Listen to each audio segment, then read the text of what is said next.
चरण स्पर्श गुरु खुश जी। रहो, जय हो। जी मैं विकासनी हूँ, मैं सुबह से हूँ। क्या हो तुम? विकासनी। विकासनी। हाँ हाँ हाँ हाँ, हम समझ गए, अब हम समझ गए। पहले हमें डाउट था नाम में। हाँ मेरी बहना, बोलो। गुरुजी वैसे मैं ब्राह्मण कुल की हूँ, पंडित खानदान की, भरद्वाज गोत्र है, पर मेरा एक समस्या का समाधान नहीं मिल रहा है। जैसे कि मैं देख रही हूँ कि ज्यादा मंदिरों के अंदर यहाँ पर देखते हैं कि लोग बोलते हैं कमेटी मंदिर चला रहे हैं, लेकिन वहां पर ब्राह्मणों का यानी पंडित जी का कोई इज्जत नहीं दिया जाता। और इस बात से मेरा क्या बोलूं कि अंदर से जो मेरा ब्लड है ना, वो वार्म ब्लड, जैसे कि खून जिसके बोलते खौल जाते, गुस्सा आने लगती है और मैं खुद पे काबू नहीं कर पाती और मैं कमेटी से बोल भी नहीं पाती कि ये गलत है। एक मंदिर के अंदर अगर एक पंडित जी बोलते हैं ठीक नहीं, फिर दूसरे पंडित जी को लाते बोलते ठीक नहीं, फिर तीसरे पंडित जी को लाते बोलते ठीक नहीं। गुरु जी क्या आप इस समस्या का समाधान बता सकते हैं? और दूसरी प्रश्न ये है, हमारे फीजी में हमने कोई ऐसा गुरु नहीं पाया जो हमें सही मार्ग सही रास्ते पे चला सके। जो भी गुरु मिला वो तो सुंदर चेहरा देखकर वो सिर्फ उन पर मोहित हो जाते हैं और वो नारी को अगर मंदिर में ठीक करने को लोग बुलाते हैं तो उसको वशीकरण करने के लिए आगे उताले हो जाते हैं, या फिर पति पत्नी को अलग करने के लिए तैयार हो जाते हैं। सबसे बड़ी समस्या हमारे यही है गुरुजी, और ये समस्या का समाधान हमें चाहिए। तीसरा प्रश्न ये है गुरुजी, जो माताएं होते हैं उनको घर में हम लोग शिक्षित करते हैं, परंतु जो हमारे बच्चे होते हैं वो बोलते हैं कि जैसा माँ वैसा बेटी, जैसा पिता वैसा बेटा, लेकिन ये ऑपोजिट हो रहा है। जो ज्ञान हम देते हैं बच्चे को, जैसे कि रामायण का हो, गीता का हो, किसी भी शास्त्र का हो, लेकिन बच्चे जब बाहर जाते हैं दोस्तों के साथ में वो कुछ और अलग होता है। या फिर ये समझ लो कि एक परिवार आगे बढ़ रहा है, किसी को रहा नहा गया, उनको बेटा का उनका मृत्यु का दंड दिया जाता है, यानी कि बिना कुछ करे उनका परिवार खत्म हो गया। ये समस्या का समाधान चाहिए गुरुजी। लंबे लंबे प्रश्न हैं आपके और गजब के प्रश्न हैं। ठीक है, चलो। आपने पहला प्रश्न किया कि मंदिरों में पुजारियों का सम्मान नहीं। आपने पहले अपना परिचय विचित्र दिया कि हम ब्राह्मण हैं, पंडित हैं, भारद्वाज गोत्र हैं। एक लाइन पहली आप भूल गई, जो बड़ी गलती की। आपको पहले ये मानना है कि आप हिंदू हैं। क्षमा याचना हम भी शुक्ल हैं, गर्ग गोत्र है, सरयू पारी है, लेकिन हम सबसे पहले हिंदू हैं। जय हिंद। सबसे पहले, और हिंदू के बाद कहानी खत्म। जहां कोई पूछता है तो आचार्य हैं, परम जो हमारे ऋषियों ने परंपरा बना रखी है, उस परंपरा में हम ब्राह्मण कुल में हमारा जन्म हुआ, ये ऋषि कुल की परंपरा में, पर हम सबसे पहले हिंदू हैं।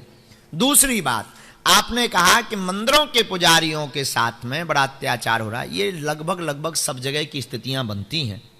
एक हाथ से ताली नहीं बजती। अच्छे पुजारी को कोई छोड़ना नहीं चाहता। जो अच्छे पुजारी होते हैं उनको कोई छोड़ना नहीं चाहता। जैसे हमारी ये पंडित जी, कितने साल से हो आप यहाँ? 15 साल हो गए इन पंडित जी को यहाँ पर। यहीं पर इनको ब्याह के लिए लड़की मिल गई, यहीं शादी हो गई पंडित जी की। जो अच्छे लोग होते हैं वो टिक जाते हैं। दोनों तरफ से ताली बचती है, एक तरफ से नहीं बचती। कई कमेटियां ऐसी होती हैं और कई दोनों पक्ष ऐसे होते हैं। इसमें हम एक ही कहना चाहेंगे, देखो, जैसे देश से ज्यादा देश के झंडे का सम्मान होता है, जैसे गोविंद से ज्यादा हम लोग गुरु को पूजते हैं, वैसे ही मंदिरों में अपने भगवान की सेवा करने वाले आचार्य का भी सम्मान करना चाहिए। पर आचार्य भी सम्माननीय होना चाहिए, पर आचार्य भी कैसा होना चाहिए? सम्माननीय होना चाहिए, वो अपनी गरिमा बना के रखे। अब वो भी गरिमा बना के ना रखे कि हम पुजारी हैं। कई बार भगवान के पास रहने वालों को ज्यादा घमंड होता है। हमारे जितने चेले हैं उन्हें हमसे ज्यादा, तो कई बार हमारे चेले खुद ही पीठाधीश्वर बन जाते हैं।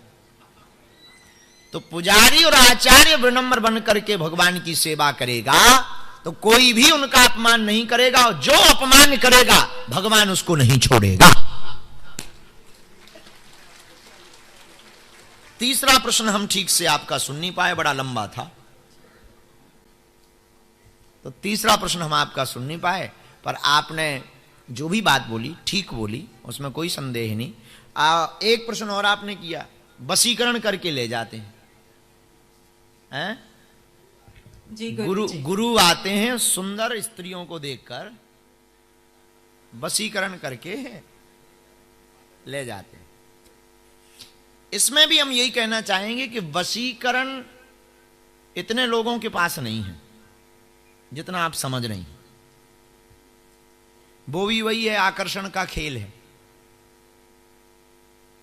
कोई महिला बहन बेटी के ऊपर कोई कितने भी डोरे डाले, अखियां लड़ाए, अगर उस तरफ से कोई बहन जी सैंडल दिखा दें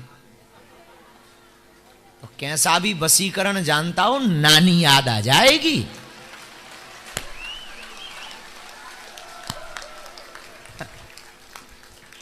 एक बार सैंडल भर दिखा दें, वो वशीकरण का बाप जानता हो।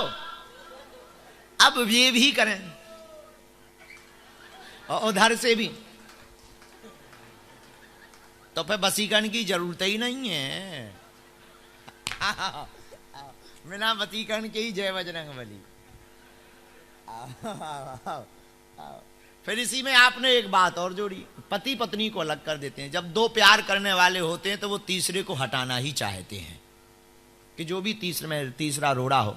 पर हम आपको यही कहेंगे, गुरु, पुजारी, पंडित, कथा व्यास, हम आप लोगों को इनको नहीं पकड़ना, इनकी वाणी में कहे गए वक्तव्य को पकड़ना है।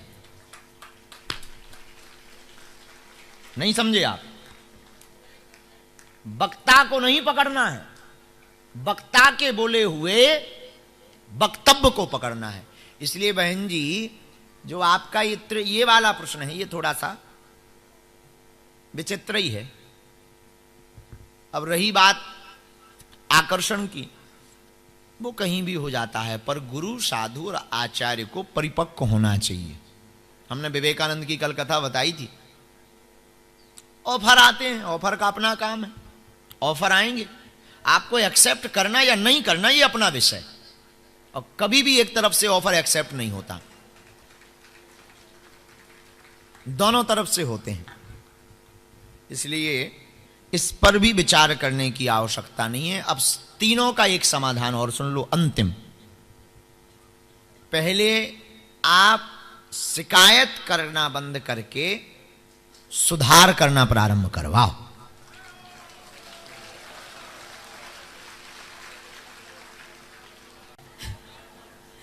आचार्य जी, मैंने ये जो आपने कहा कि आप प्रारंभ कीजिए, ये इस बात पर मैंने बहुत बार अपना आवाज़ उठाया, पर बात यही घूम कर आया कि जो कमेटी लोग होते हैं या फिर जो गुरु जी लोग होते हैं, वो यही बोलते हैं कि हम अपने जूते के अंदर रहे। तो अगर हमारी सुनो, बात बढ़ेगी ना। कमेटी को सुधारो ना गुरु को सुधारो, आप तो जाने वाले भक्तों को सुधारो।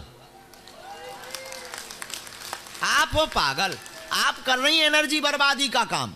गुरु को मत सुधारो और कमेटी को मत सुधारो, जाने वाले भक्तों को सुधारो कि तुम्हें पुजारी से सावधान रहना और कमेटी से सावधान रहना। कमेटी अगर अच्छे पुजारी को हटा रही है तो भक्त आवाज उठाएं, और अगर पुजारी किसी पर डोरे डाल रहा है तो माताएं और पुरुष आवाज उठा करके जूता दिखाएं। धन्यवाद आचार्य जी। हाँ, अब हम देखेंगे आप करना शुरू। 10 मिनट रखा गई हैं डियर सिस्टर।